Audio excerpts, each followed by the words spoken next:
સ્થાનિક સ્વરાજ્યની ચૂંટણીઓમાં આમ આદમી પાર્ટીને ભલે સુરત જેવા મહાનગરોમાં અપેક્ષા મુજબની સફળતા નથી મળી, પરંતુ દક્ષિણ ગુજરાત અને સૌરાષ્ટ્રના વિસ્તારોમાં તેણે પોતાની હાજરી નોંધાવી છે. અને હવે આજે આમ આદમી પાર્ટીની અમદાવાદ ખાતે એક સમીક્ષા બેઠક યોજાઈ છે, જેમાં આમ આદમી પાર્ટીના પ્રદેશ પ્રમુખ ઈસુદાન ગઢવી, ધારાસભ્ય ગોપાલ ઇટાલિયા, ચૈતર વસાવા, હેમંત ખવા સહિતના નેતાઓ હાજર રહ્યા છે.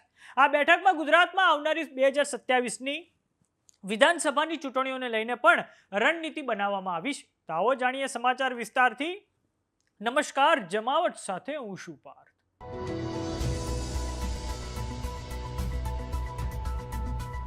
ગુજરાતમાં ફાઇનલ રૂપી 2027ની વિધાનસભાની ચૂંટણીઓ માત્ર 1.5 વર્ષ જેટલી દૂર છે, ત્યારે આમ આદમી પાર્ટીએ અત્યારથી જ તૈયારીઓ શરૂ કરી દીધી છે.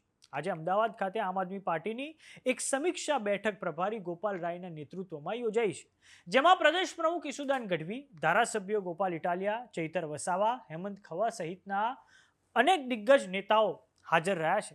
આમ આદમી પાર્ટીએ 2027ની વિધાનસભાની ચૂંટણીઓની રણનીતિ ઘડવાનું શરૂ કરી દીધું છે. તાજેતરમાં થયેલી સ્થાનિક સ્વરાજ્યની ચૂંટણીઓમાં આમ આદમી પાર્ટીને ધારી સફળતા નથી મળી.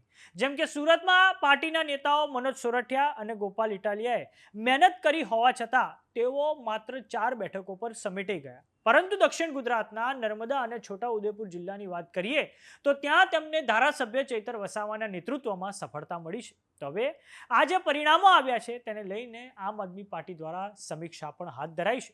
આ સ્થાનિક સ્વરાજ્યની ચૂંટણીઓમાં આમ આદમી પાર્ટીના 3365 ઉમેદવારોએ પોતાની ડિપોઝિટ પણ ગુમાવી છે. આ બેઠકમાં એવી પણ ચર્ચા થઈ છે કે ક્યાં રણનીતિમાં ઉણપ રહી ગઈ કે ઓછા માર્જિનથી હારવું પડ્યું. કઈ જગ્યાઓ એવી છે કે જ્યાં આવનારી વિધાનસભાની ચૂંટણીઓમાં મહેનત કરીએ તો પરિણામ મળી શકે છે. આ બેઠકમાં પ્રભારી ગોપાલ રાય દ્વારા એ પણ કહેવામાં આવ્યું છે કે વિસાવદર શરૂઆત હતી અને હવે લક્ષ્ય 2027માં પરિવર્તનનું છે. વાત કરીએ સ્થાનિક સ્વરાજ્યની ચૂંટણીઓની, તો આમ આદમી પાર્ટીએ એક જિલ્લા પંચાયત અને 12 તાલુકા પંચાયત કબજે કરીને પોતાની હાજરી નોંધાવી છે. અને આપણે એ પણ જણાવી દઈએ કે જે ગોંડલનો જે વિસ્તાર છે ત્યાં પણ તેમણે જિલ્લા પંચાયત હોય, નગરપાલિકા હોય, ત્યાં પણ તેમણે સારી એવી બેઠકો કબજે કરી છે. આ ઉપરાંત જે છોટાઉદેપુરનો વિસ્તાર છે, નર્મદાનો વિસ્તાર છે, ત્યાં પણ આમ આદમી પાર્ટીનું પ્રદર્શન ખૂબ સારું રહ્યું છે.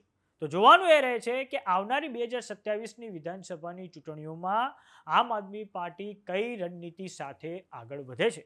હાલમાં તો આમ આદમી પાર્ટીની રણનીતિ છે કે જેટલા પણ મેક્સિમમ સમાજો છે, જેમ કે કોળી સમાજ છે, આ ઉપરાંત ઠાકોર સમાજ છે, આ ઉપરાંત જેટલા પણ ગુજરાતના વિસ્તારો છે ત્યાં પોતાની બેઝિક જે કાડર છે તે મજબૂત કરવી. અને આ માટે જ જ્યારે આપના સુપ્રીમો અરવિંદ કેજરીવાલ ગુજરાત આવ્યા હતા ત્યારે તેમના દ્વારા એક મોટા પાયે સદસ્યતા અભિયાનની શરૂઆત પણ કરાવવામાં આવી હતી. આપણે એ પણ જણાવી દઈએ કે સૌરાષ્ટ્રમાં આમ આદમી પાર્ટીએ જે ખેડૂતોના મુદ્દા છે, જેમ કે કપાસ પર જે ઇમ્પોર્ટ ડ્યુટીની નાબૂદીનો મુદ્દો હોય, પછી કડદાનો મુદ્દો હોય, આ તમામ મુદ્દાઓના આધારે ઊભા થવાની તેમણે કોશિશ કરી છે. તો જોવાનું એ રહે છે કે આવનારી 2027ની વિધાનસભાની ચૂંટણીઓમાં આમ આદમી પાર્ટીને કેવી સફળતા હાથ લાગે છે. તો સમાચારોમાં અત્યારે બસ આટલું. જોતા રહો જમાવટ. જો તમે અમને યુટ્યુબ પર જોઈ રહ્યા તો સબસ્ક્રાઇબ કરો, જો તમે અમને ફેસબુક પર જોઈ રહ્યા તો ફોલો કરો. સાથે જ અમારી વોટ્સએપ ચેનલ આવી ગઈ છે, જોઈન કરવાનું ના ભૂલતા. નમસ્કાર.